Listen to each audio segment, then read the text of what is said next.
Welcome to a presentation on Regulin, on sheep reproduction, the science behind the decision. What we need to remember really clearly when we're using or considering to use any type of technology, that we can't get away from good management. So when we look at a full productive cycle in ewes, what we have to manage the joining period, the early pregnancy period, the last pregnancy period, lactation, and then of course the recovery period. So if we start in that joining period, what we want is a rising plane of nutrition through to body condition score 3 at point of joining. We want to maintain that in the early pregnancy period so that the nutritional needs of the animal are met, specifically in the first trimester, in complete stability. So no limited stress, maintain body condition score without any drop, so that the placenta and the umbilical cord size is set and developed. Placental sac is a developing process, and the nutrient exchange occurs so that full attachment of the umbilical cord occurs.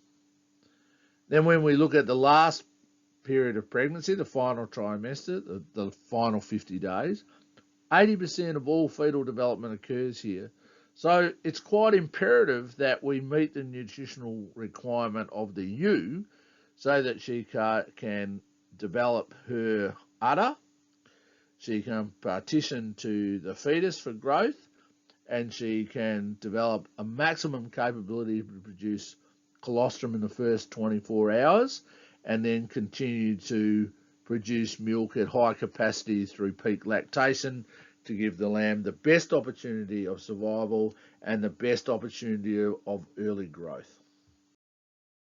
Sheep are short day breeders. What that means is sheep come to their reproductive peak during autumn when the day is shortest and the night is longest. And that is because sheep are triggered to reproductive response by melatonin.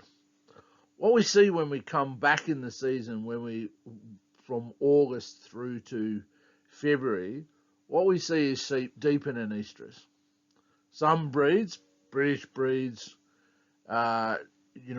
derivatives of British breeds are more seasonal, and the less seasonal breeds are Merinos, Dorset, and to a lesser extent, First Cross.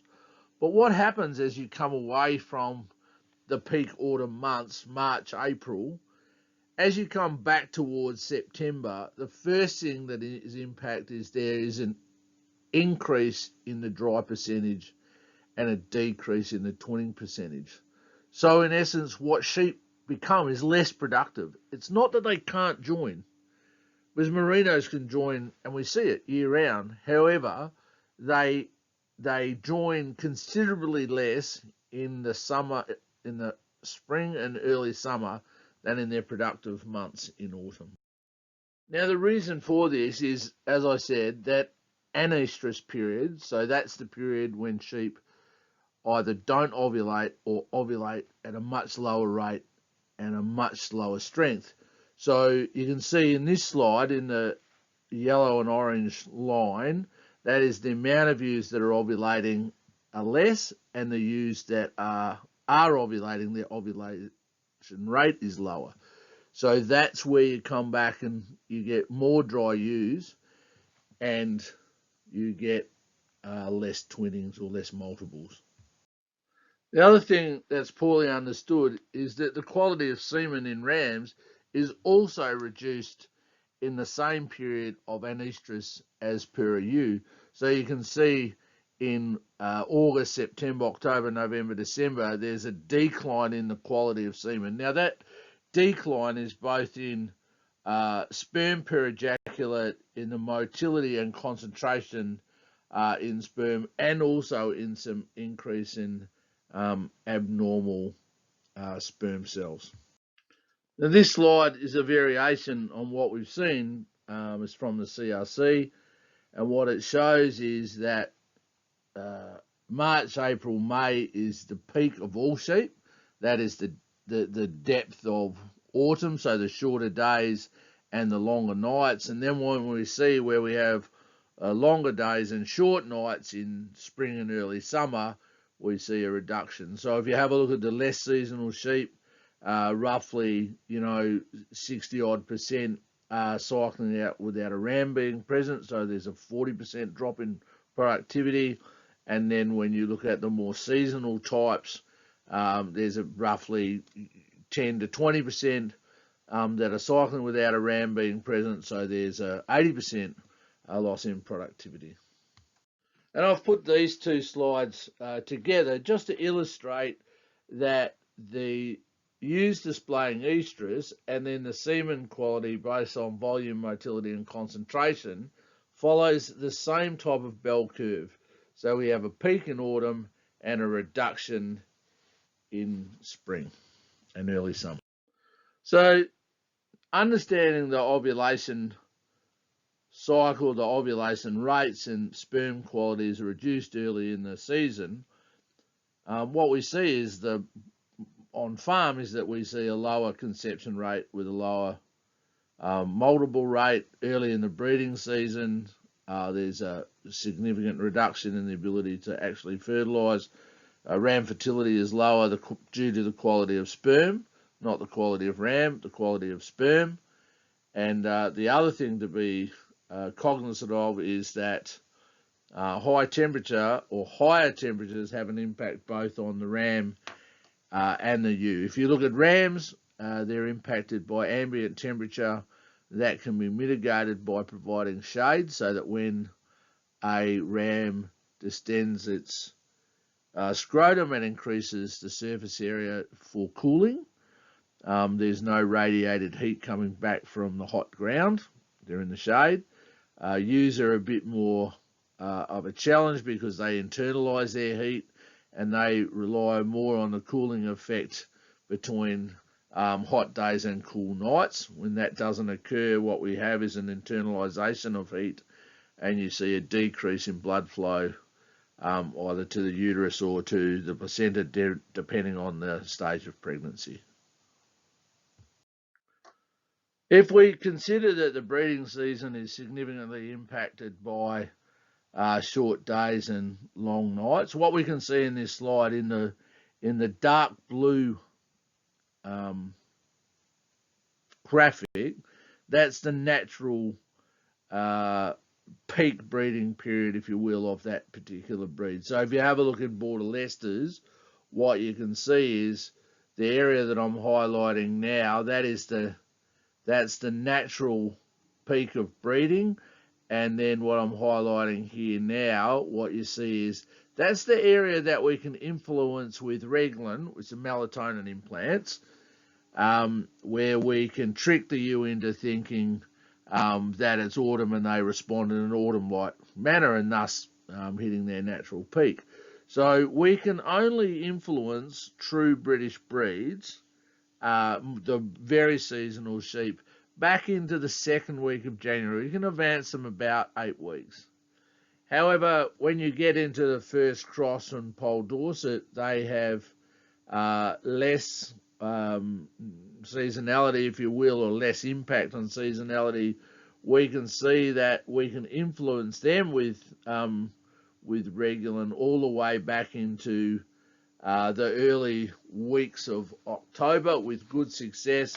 And then with Merinos and Dorpers, the less seasonal sheep, we can get them all the way back into the start of September. Although in saying that, early September is still problematic with the depth of an estrus, and it's really contingent on really good body condition scores and well-managed sheep. So there's no shortcut for good management.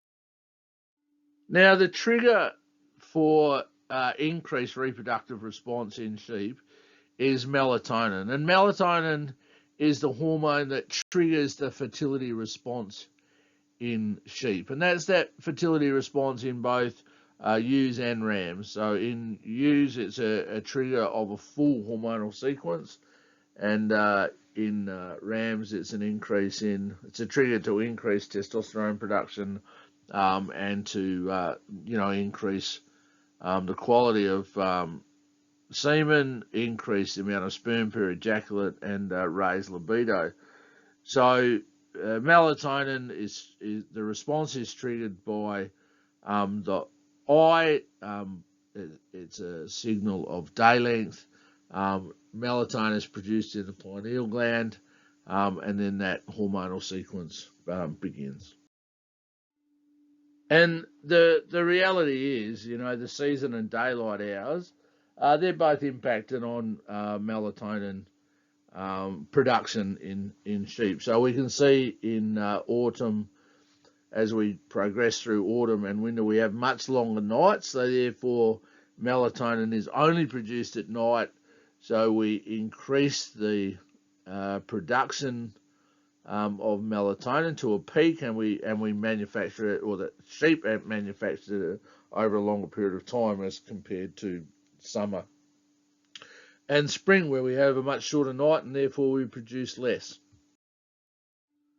However, in Australia, when about 60% of our sheep are joined, in essence, out of season to correspond with our feed on offer, our market requirements, what we needed was a way to manipulate the melatonin levels in sheep so that they could respond as if it was autumn. And we do this by introducing a Regulin implant, which is melatonin. And you can see on this graph that the blue little squares on the graph, they indicate the amount of melatonin in plasma during the day, and then at night you can see down the bottom we have a small amount of melatonin produced naturally in the animal, and then come dawn it drops away to zero. So there's no carry during the day, and that's that lack of performance that you quite often see.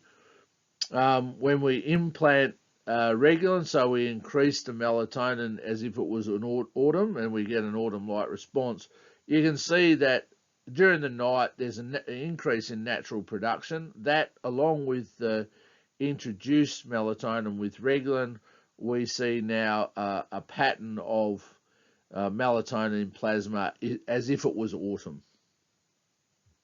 Now we can also measure the melatonin increase in rams, both in the seminal plasma and the increase in testosterone production. So this graph is showing some research that was done at Sydney University on polled Dorsets, on 25 polled Dorset rams and 25 merino rams, and we implanted melatonin very early on in September and measured semen production every week for the next 16 weeks, and then we gave them a rest, and then we rechecked them again in the breeding season. And what we can see is, looking at the red line, that's the melatonin in the polled Dorset. You can see that we tested at the baseline and we had a low level, and 6 weeks in, what we see is a peak both in polled Dorsets and in the merinos, and then mid non-breeding season we see they've both held up. Merinos to a lower extent, but held their that flat line for a much longer period of time. So you can see that at the mid non-breeding season we're still elevated, and that's because Regulin pays out for between 80 and 120 days, and then we can see that it dropped off late in the breeding season. And I'll show some more slides on this research. Now the question is, how do we take advantage of it?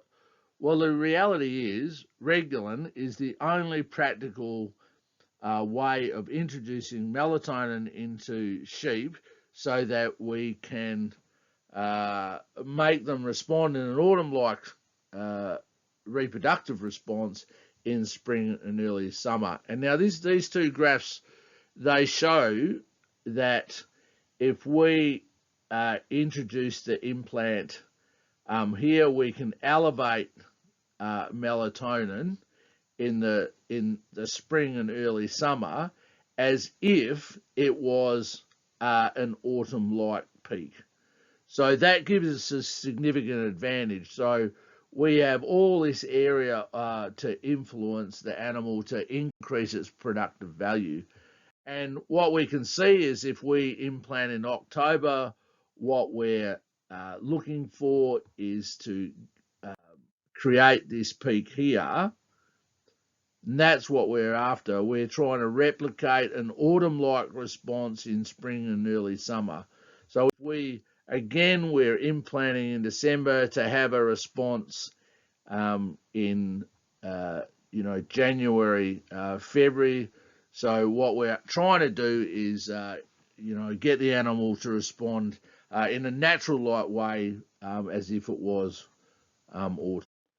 Now there are two phases to the estrus cycle in sheep. One's the luteal phase. Now I don't expect you to remember this.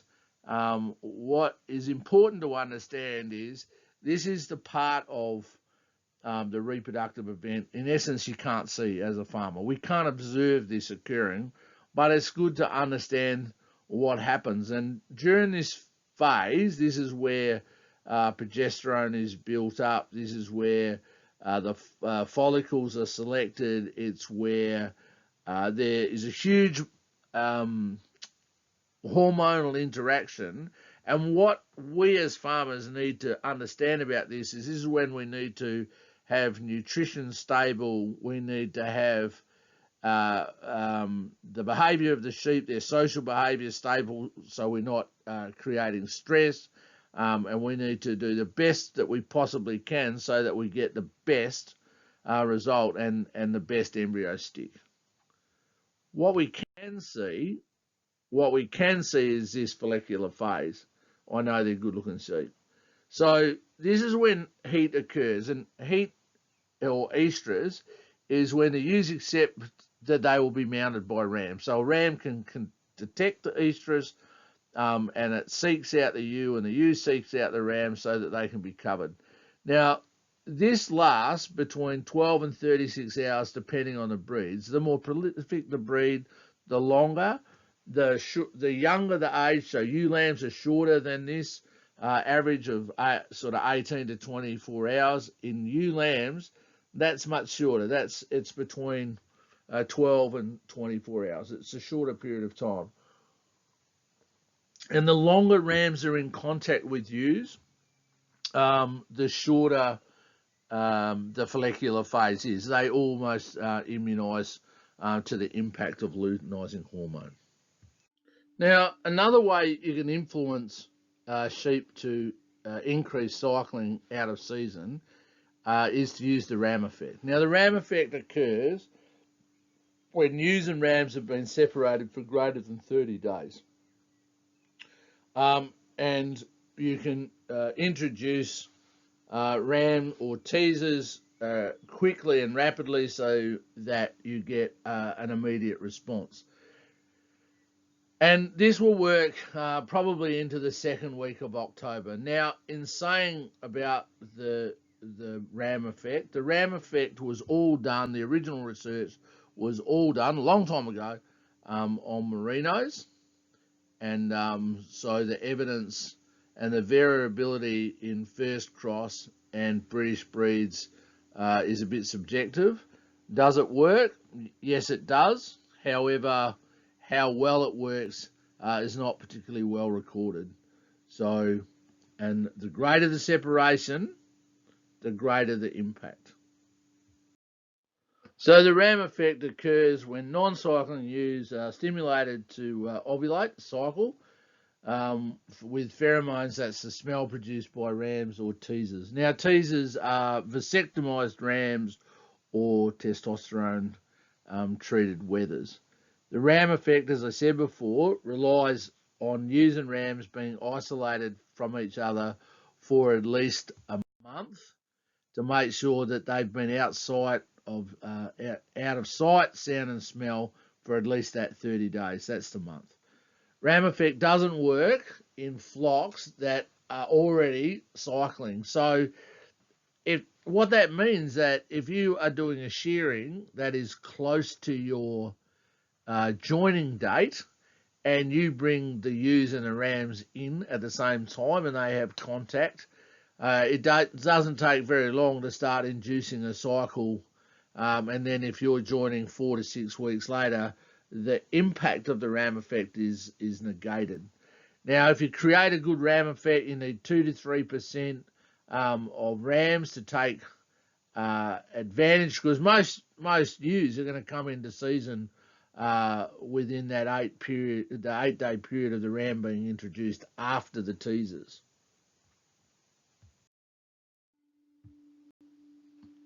So with the ram effect, in essence, what happens is rams are introduced here. There's an impact on luteinizing hormone. We see a spike a day later. Progesterone builds up and then drops away on this LH event here. There's a spike in LH and heat occurs here, and it's that period there is the normal first cycle, and that is when ewes are receptive. Then what we can have is a short cycle. So the first short cycle occurs when we have this LH event, if you will. Then we have a spike in LH. However, the corpus luteum quality is poor, and it doesn't actually trigger the progesterone event. So a period of time goes by. We have another event here, a spike in LH, ovulation without heat. Progesterone is built up. It drops away. LH spikes again. And now what we have is this short cycle occurring. So it just ends up, it's a week later, but it still happens. Now that shows up, and how the ram effect affects the birth curve is that normally with ram introduction, what we see, and you see this as farmers, so 150 days after pregnancy occurs, lambs are supposed to appear. They're nearly always 2 weeks late, and that is because that peak joining occurs days 15 to days 25 after ram introduction. So when we're starting to see, births, what we see is the first normal cycle ewes, they come in first, and then you see this abnormal short. So that's why you have that 2 triggers, and that's the impact it has. So if you can trigger a really good ram effect, get most of your ewes, 85% of ewes, to trigger up in that first normal cycle, what you'll see is a compression of your lambing, which has a significant impact. So in merinos, it looks like that. They're much more responsive, especially to Regulin. So we look at Regulin in the yellow there, and what Regulin has done is, in essence, it's pushed everything up forward. So you end up with, lambs in week 1, week 2, week 3, and week 4, and your lambing is basically done. Whereas in untreated ewes, what we see is in week 1, we see a much less amount of ewes dropping their lambs. Then it's fairly even over the next 3 weeks. Into week 4, you get a big peak in week 5. They're your slowest, cycling ewes, your weakest ovulators. They're into the second cycle. So that's what it shows up in a lambing pattern of merinos. And in first cross, what we see is this 2 weeks here. Okay, so that is 15 days after ram introduction, days 15 through to day 25 is peak joining, and that's when we see the bulk of joining occur, and therefore lambing. So again, what Regulin does is pushes your pattern up tighter, but it doesn't eliminate here. Okay, it doesn't eliminate that. So be aware that your lambing is always going to start that 2 weeks after. Now, the challenge of having extended joinings is that these lambs born out here, especially in this period here, is most farmers will wean at the same time. So you end up with your early lambed, early joined ewes, early lambs. They're of a much bigger size than these lambs at the other end that tend to become runts, and you tend to be a non-doing type sheep. And when we start to talk about increasing the flock efficiency, what we're really talking about is tightening everything up. So if we look at, a 6-week joining, it means that the lambing can only ever be the same period as the joining. So if we have a 6-week joining, we have a 6-week lambing. Pregnancy is 150 days plus or minus 5 days. And then lactation all the through, say, 12 weeks through to weaning. What it means that if you can get it in that tighter period on a 6-week joining, it means that you have 13 weeks for the ewes to come back to joining weight. If you have extended periods of joining, and it's common to have those 8 or 12 weeks, it's not that this pregnancy period is shortened, it's in essence that it overlaps. Okay, and then your lambing is extended. Some of these, because these ewes will be pregnant, from here to here, so you have this extended lambing period. Lactation is still 12 weeks because it's from when the last ewe lambs, and then you tend to wean when the last lambs hit target weight. So what you've got is you've effectively reduced your recovery period down to that 7-week period. And over a 5-year average, you just end up with more and more dry ewes. And we see it here. If we were to come to a 2-cycle joining, so 34 days, you've still got 150 days plus or minus 5 days. Your lambing and weaning is shortened, and then in essence your recovery is longer. And same here, at 51 days, what you've got is a reduction in the period to recover your ewes back to joining weight. So you can see that there's a real case for shorter joining periods, but my suggestion is if you're joining now for 8 weeks, then what you do is you come back to 6 or 7 weeks, and then you're back at 6 weeks, you get your 6 weeks sorted out, and then eventually you come back to 5 weeks, and then if you want to go tighter and tighter, you come back to your 2 cycles, 35 days. But it has to be managed first. So it's not a matter of I'm going to make the decision and change tomorrow. It's a matter of planning, and how am I going to make it effective? I've got to get my sheep tight. I've got to get my lambing tight. I've got to get my ewes in the right condition so that when I go to join, everything is right. I've got ewes in good condition. I've got rams in good condition. I've got sufficient ram power to actually get enough of my ewes joined in the first 2 cycles, because it's just simply about maths.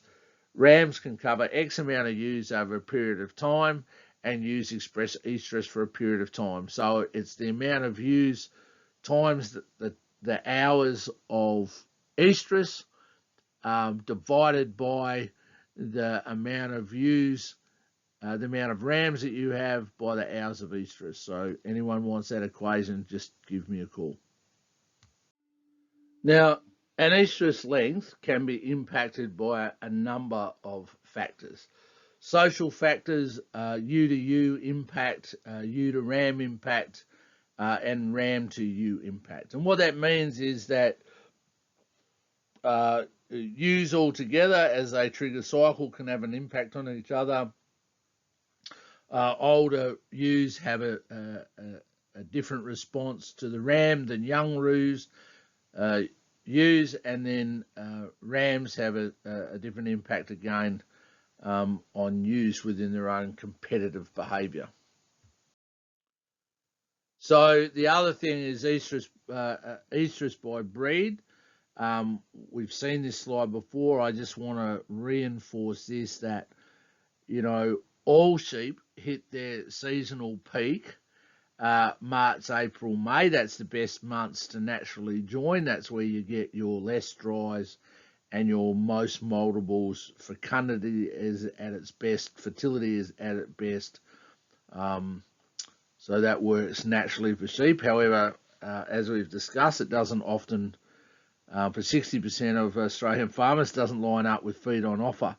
So just be aware that there is some changes by breed. And then the other issue that we need to look at is body condition score has a significant impact on the ability to achieve estrus and come out of anestrus periods, and to ovulate and strength of ovulation on sexually mature and experienced ewes. So what that means is, in this trial work, this was done in New Zealand on some merinos. It was a very well conducted trial.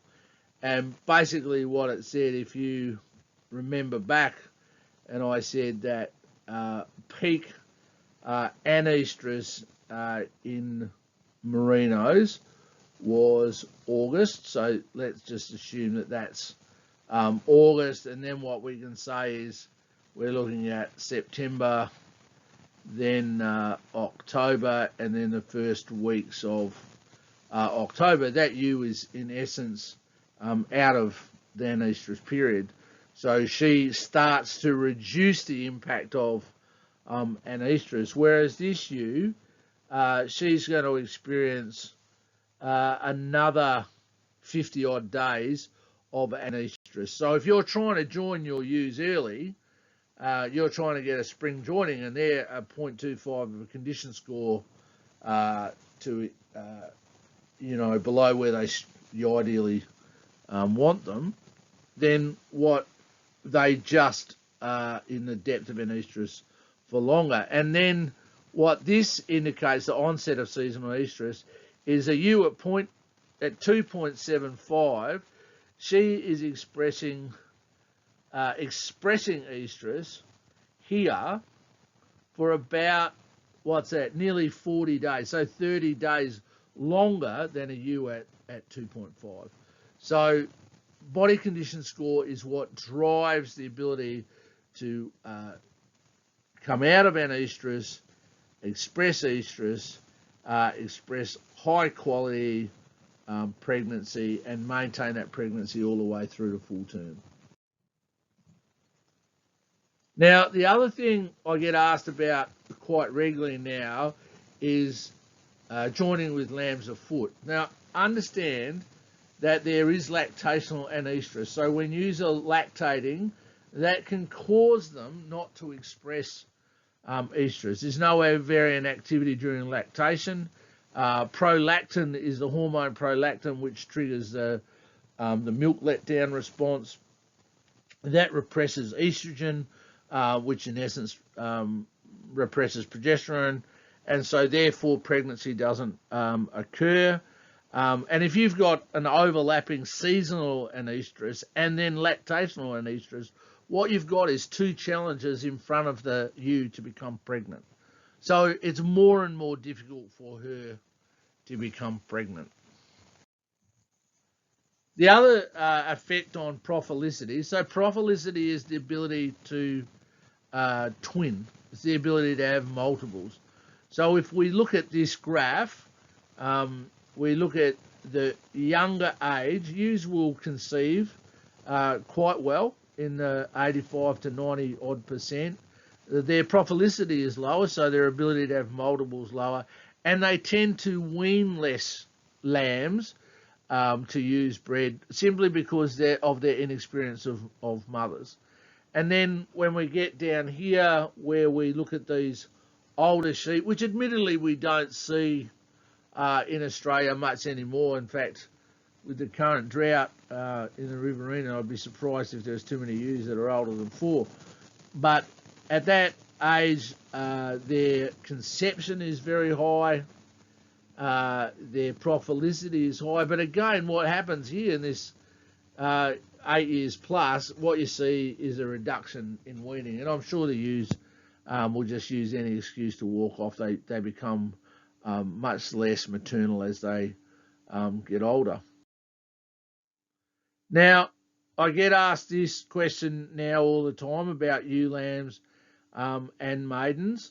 They are a huge cost if you're carrying them for extended periods of time without producing.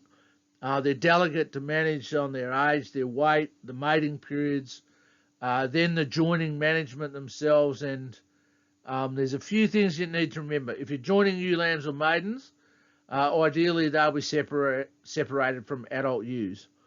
Older ewes will seek out a ram, younger ewes will hide in a corner, and rams will service older ewes much more readily than ewe lambs and maidens. And remember that their length of estrus is shorter.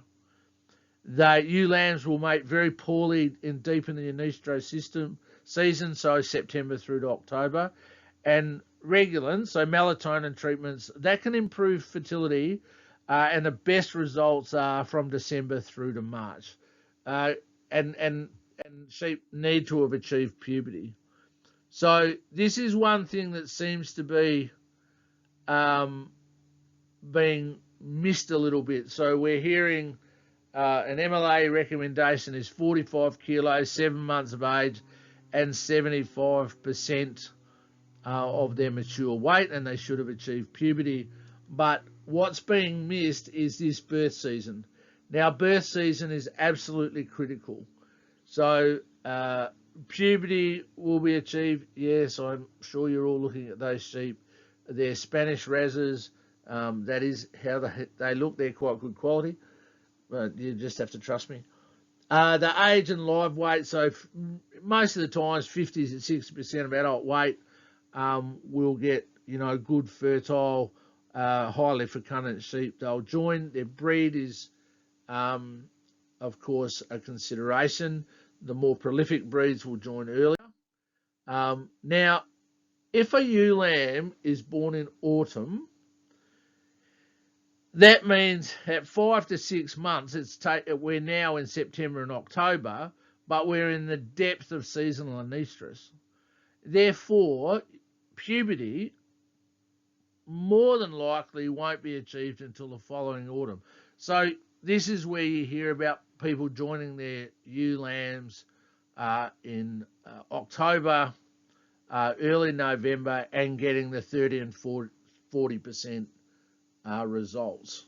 They have to go through a shortening day, lengthening night to trigger puberty and circadian rhythm.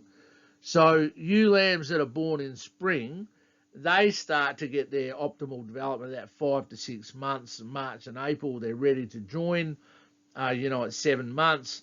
And now they're in the breeding season, and so their puberty occurs at that 7 to 8 months of age bracket, whereas ewes born in autumn, they tend not to hit puberty until they're at least a year old. The other thing that's starting to come in is embryonic and fetal losses. So most losses in embryonic loss occur early on by day 18. So it's really critical in that first stage of pregnancy to maintain nutritional stability, to try and keep stress as low as possible, to basically make the sheep as comfortable as possible in the first 30 odd days. 28% of ewes mated not pregnant at day 26 in another study. Now, those ewes that become pregnant and lose the pregnancy early in the first cycle will often recycle and become pregnant in the second cycle. But losses occur well and truly after day 25. In fact, they occur all the way through gestation, all the way out to, obviously, birth, but it becomes an abortion rather than an absorption. Different breeds of ewe, the breed of ram, and individual size have a significant impact on embryonic survival and fetus survival. Now, any scanners out there are going to come to your defence. It's much more common to get a partial loss than a full loss. So that is, they scan twin and they're born one. It's not always because the scanner gets it wrong. It's often because the fetus is absorbed during gestation, and one of them dies rather than the others. You get significantly higher embryonic loss with high ovulation rates, and the older the ewe, the higher the stick rate, and the younger the ewe, the higher the embryonic loss occurs, especially early in the season. So I just wanted to put this graph up again to highlight that I believe that sheep have to be well managed to take advantage of any technology. Regulin is just technology. It's a type of technology that increases the ability to cycle, it increases the strength of ovulation, it increases the ability to produce more lambs per ewe unit, but it works in conjunction with well managed sheep. Now, this is getting into a particularly favourite part of my presentation, because I think that increased profitability in lambing and lambs comes from increasing the management and the good management of ewes. So if we come back here and we look at the first 50 days of pregnancy, there's very little fetal growth. It's when the embryo is attached. It's when the umbilical cord size is developed, the placenta is developed, and nutrition needs to be stable, and the nutritional requirements that you need to be met. Now, in the next 50 days, is only about 20% of all fetal growth occurs, but it's important then to maintain a stable platform of nutrition. I don't like my sheep to lose condition in the second trimester. I like them to maintain it. Then in the final 50 days here, 80% of all fetal growth occurs. Now, this is the challenge, that if you have restricted nutrition here and here, so this ewe now has to be pushed hard on weight, that's where you end up with, in singles, if you push feed in them, you end up with large singles and birth difficulties. If your twinner is light on for condition and you push feed onto her, that's when you end up with an increase in metabolic diseases, i.e.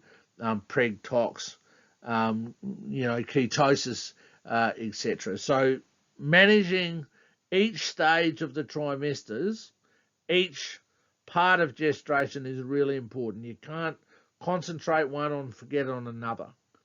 So here at 150 days, remember, plus or minus 5 days, a lamb is born. And then each week, the lamb doubles in size. It's born, next week it doubles in size. And in the first 100 days of its life, here is where the most amount of growth occurs. Right? Not the most weight, the most amount of growth. So it's got, and it's all dependent on the ability to produce good colostrum in the ewe for the first 24 hours, get a really solid peak lactation, and get her to produce high quality milk with good protein and fat so the lamb grows. Good lambs are a byproduct of good ewe management. So what we see in this first 100 days is a lamb growing really well off a ewe, and getting the best start in life. And this blue line is the age of the lamb, and this is growth. So what we tend to find is we ignore the ewe and then we concentrate on the lamb out here trying to grow it to target weight. So what we really want to be doing is really concentrating on managing that ewe to get the lamb to grow for increased profit. Now, I'll let you look at that for a minute and ponder what it is. That is actually 2 frozen ewes cut in half and bisected. What we see here, that is an unpregnant ewe frozen in half. That there is the rumen. That's the rumen. What you can see is good amounts of column fat and a good size of the eye muscle. So this is a ewe pregnant at 20 weeks with twins. The rumen is halved in size. The column fat is basically reduced by over a half, and the eye muscle is now half the size. And why is that slide there? That's to show you that no matter what the quality of grass is, no matter what the quality of hay is, the dry matter won't fit. Like on the left-hand side of this ewe here, what you're talking about is 10 to 12 megajoules of energy required. And what you're talking here is a ewe that requires 26 to 30 megajoules of energy. And the only way to feed that ewe that amount of energy is to increase quality starch. So that it just comes back, we've all done this, body condition score, we want them at score 3 to join, and we want them, at say 3.5 to lamb down, so that they can strip the back off. And that's what they're talking about, stored energy. So you want a ewe to store energy so that she can pass that energy onto the lamb for production.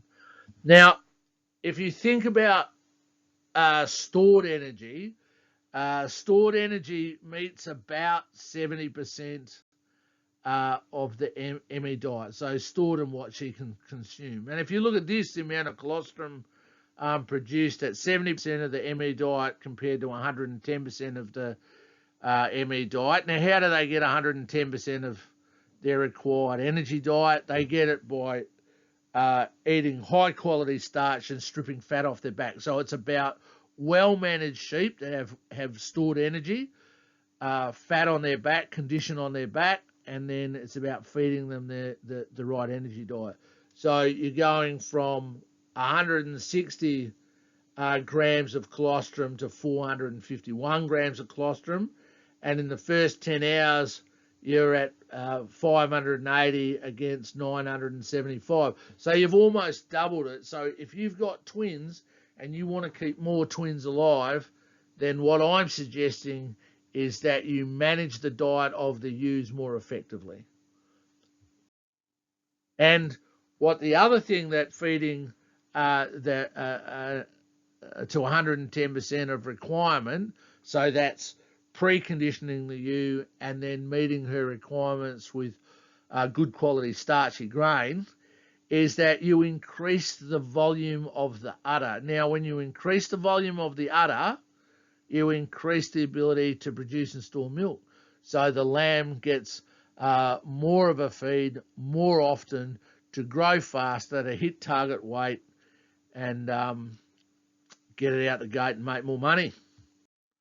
Now, I came across this. This is some trial work done in South Africa, again on merinos, and it was using cracked maize and whole barley. And I was really interested in it because while cracked maize can be difficult to get, it's hard to get corn, it's not hard to get barley. And what we see in this illustration, in this trial work, that we saw that feeding 200 grams of barley for 14 days prior to lambing had a significant impact on the volume of the udder, and we saw the similar impact, not as much, obviously not as pronounced, in single bearing ewes. They got 80 grams a day, and but what we saw here is for 14 days,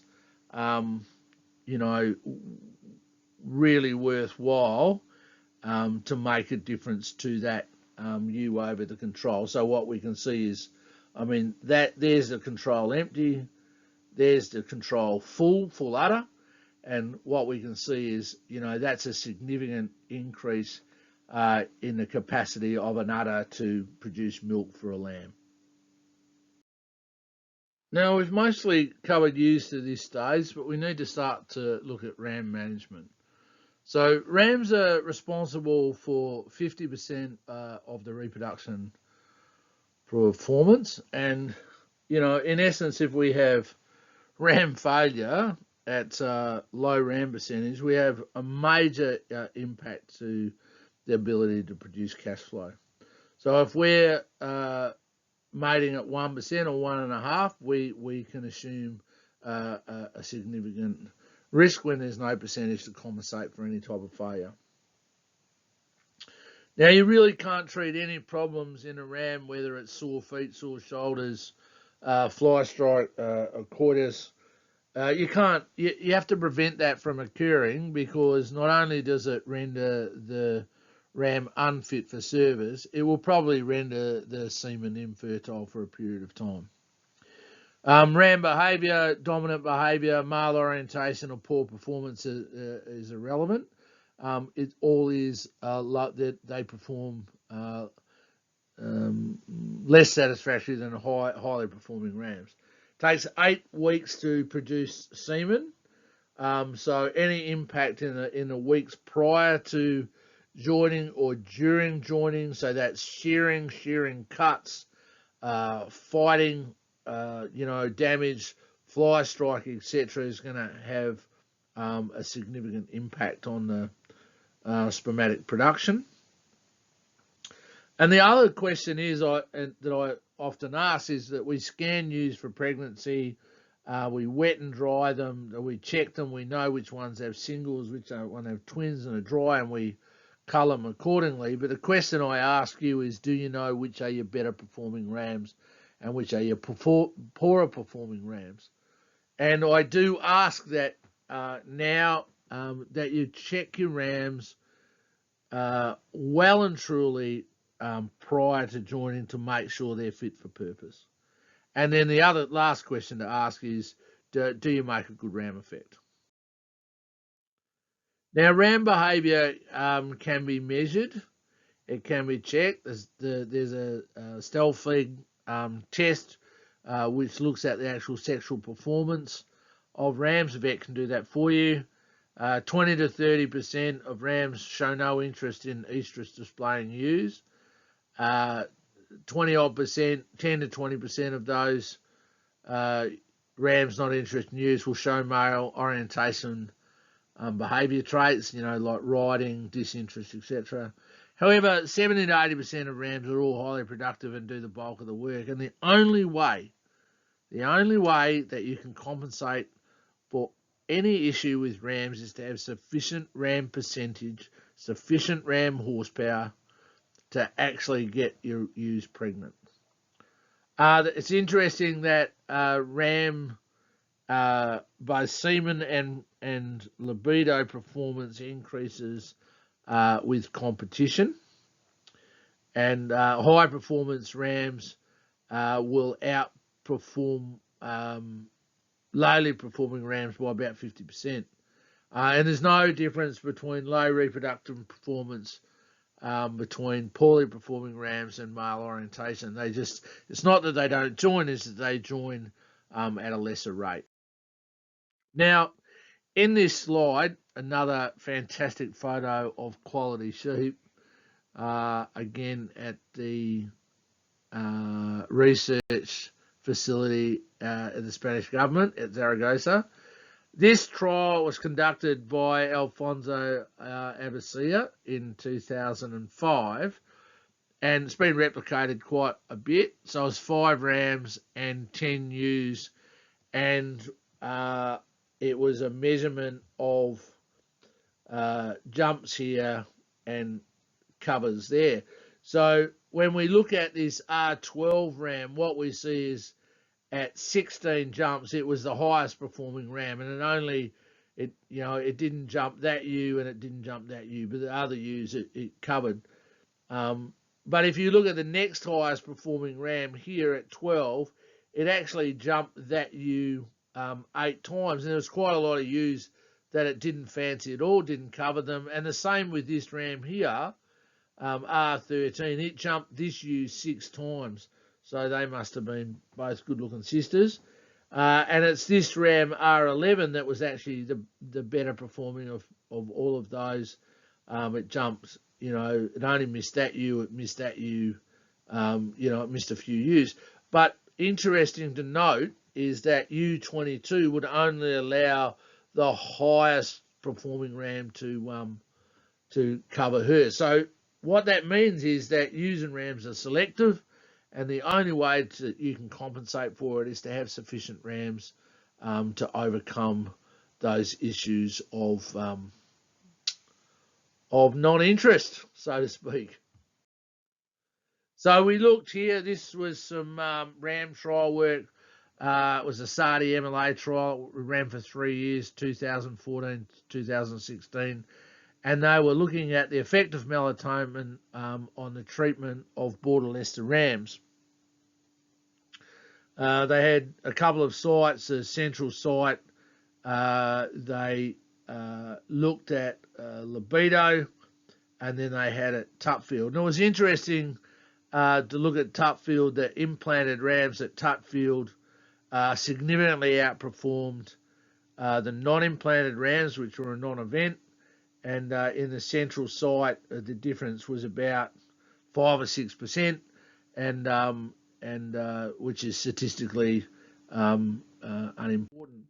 But when we look at Tutfield, these were young rams, so these were they were 1 year old rams through to 2 years, and we can see that early November through to late January, which I would consider the non-breeding season for border Leicesters, you can see that there is a significant improvement in the libido of the rams over the non-implanted rams. And interestingly is that increased performance continued all the way through the breeding season.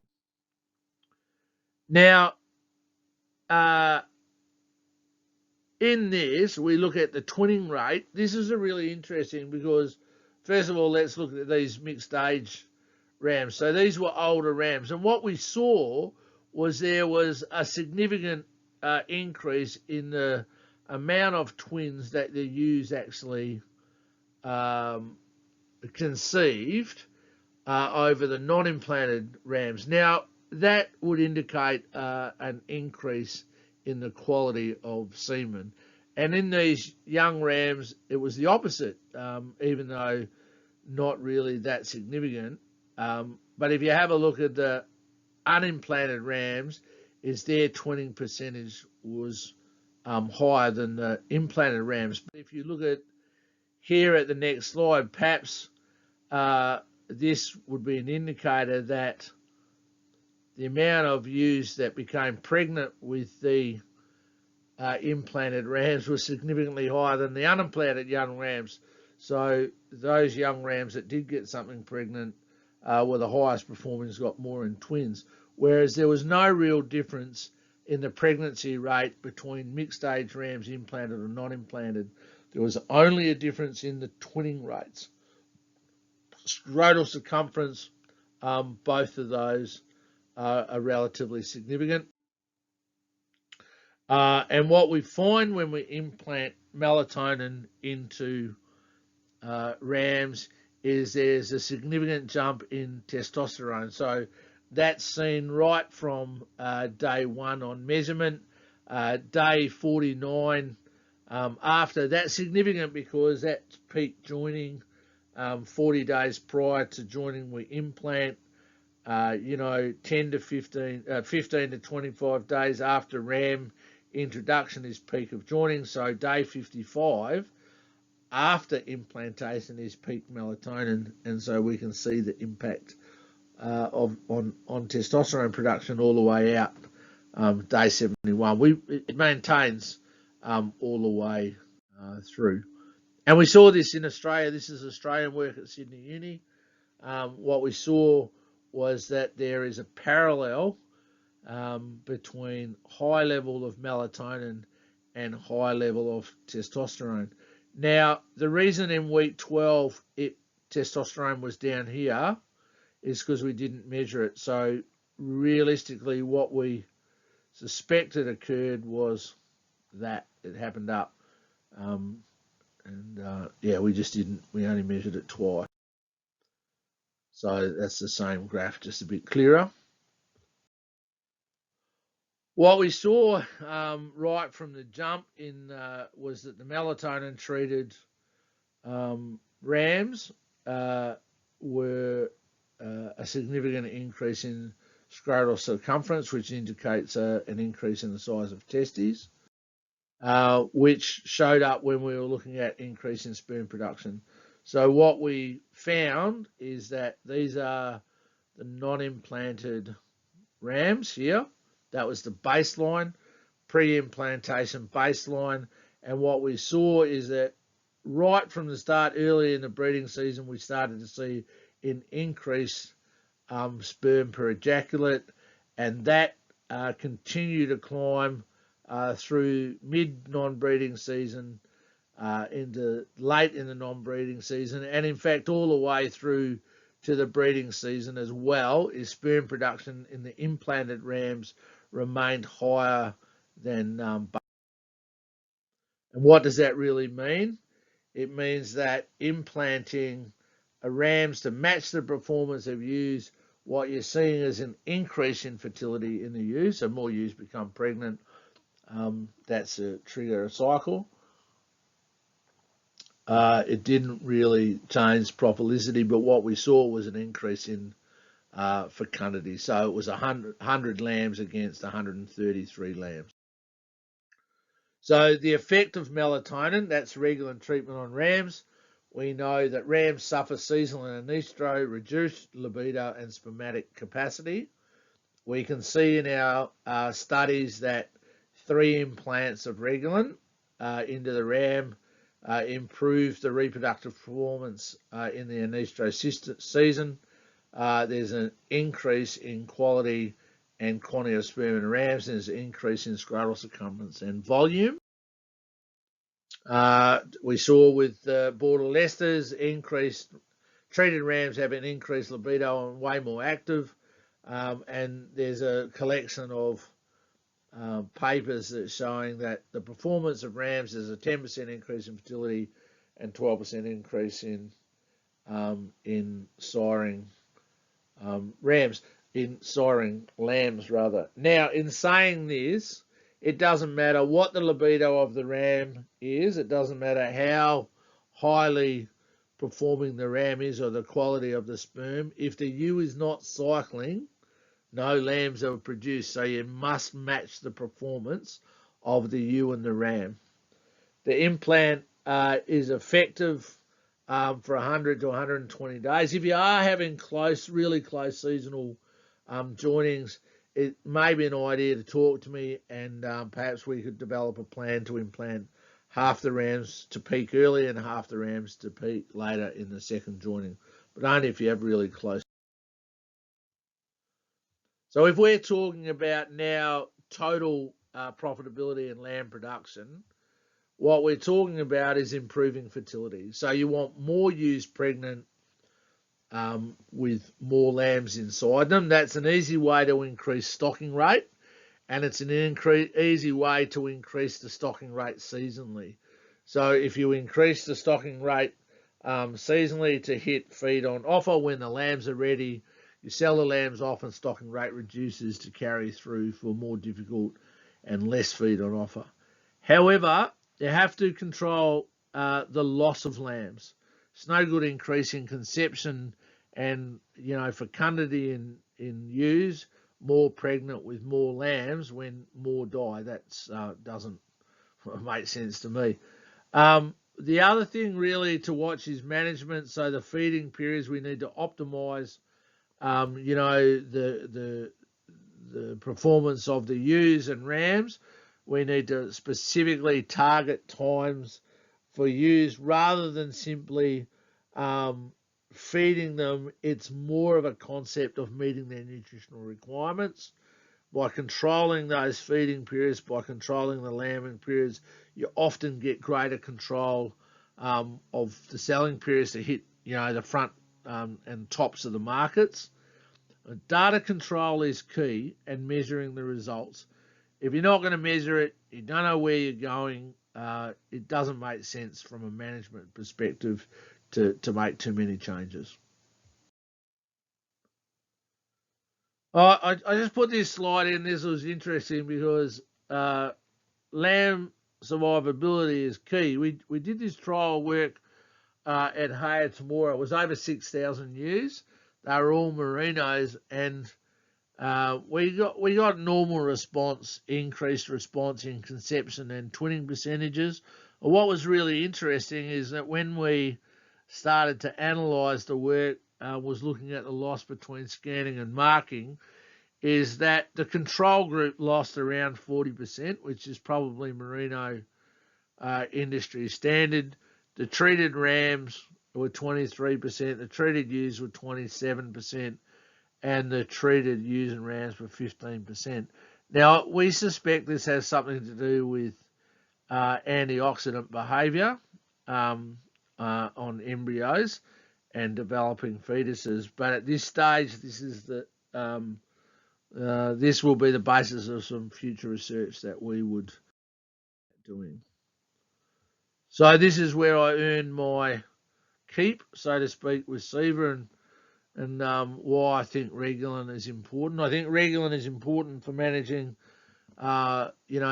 sustainable increases on farm. It's about maximising the value of a ewe. It's about getting your ewes to actually produce more and achieve their genetic potential in an out-of-season situation, so that you can increase profitability.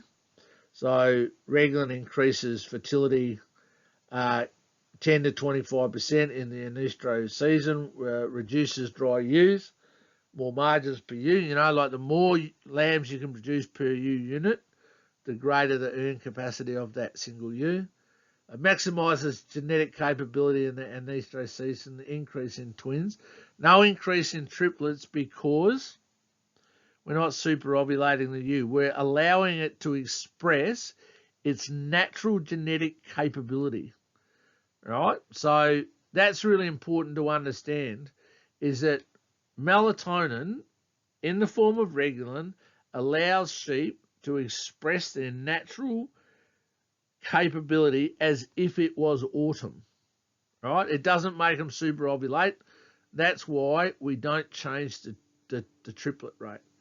So on average, we end up with about 20% more lambs. It's about 15 to 25% on average, depends, and it does concentrate the lambing to a much tighter lambing period. Now that's important for a couple of things. It's important to manage them in a tighter group. You have an even weight range to get them to target weight in a more unified manner and get them off farm faster. You have more lambs born at once. There's safety in numbers, so it has an impact on reducing predator impacts, as all the lambs are there at once. Safety in numbers. And using Regulin, really simple. So the protocol is isolate the ewes and rams 40 days prior to joining, implant the ewes, implant the rams, 3 into a ram, 1 into a ewe. Animals need to be at, say, 2.5 with the ability to be on a rising plane to 3, so you need positive energy and cover protein needs for the next 60 days and their health status. My suggestion is on day 0, when you introduce your rams for a 5 to 6 week joining, you need 2 to 3% of rams, and at day 40, day 42, rams are removed. So if we look at drawing a conclusion from the presentation, to draw a conclusion from using Regulin to increase the productivity on your farm, what we want to see is an increase in reproduction. Obviously improves your margin. More lambs for the ewes that you have, it's an increased profitability. However, control and monitoring is a key to success. It's pointless changing your management. It's pointless using technology. It's pointless pushing for bigger returns when you're not going to record the data to see where you're at. So Regulin increases conception, it tightens the lambing pattern, it advances the joining period for those British breeds. You might want to do that, and thus increasing profitability. However, let me stress this point. If you change or improve your joining management, you must increase your capability of managing the lambing event as well. It is pointless increasing the amount of ewes that are pregnant, the amount of lambs that are inside that pregnant ewe if we're not going to actually get them live on the ground, developed and out the gate as to be returned to you in a dollar form. And look, please, we think every farmer is different, every enterprise is different, and I believe you should have a personal plan and support. My phone number is readily available. I'm not going to give it out on this presentation, but it's readily available, and I'm happy to talk to you at any stage. So implanting, it's at the base of the ear. Again, it's 40 days prior to joining. You can go to that embedded YouTube address, and that will take you to a short video on how to implant Regulin. As I say, we're always here to help and discuss any points that I've made today. So I thank you for your attention, and I hope this helps you and makes things a bit clearer. If you have any questions, please don't hesitate to get in touch. Thanks very much.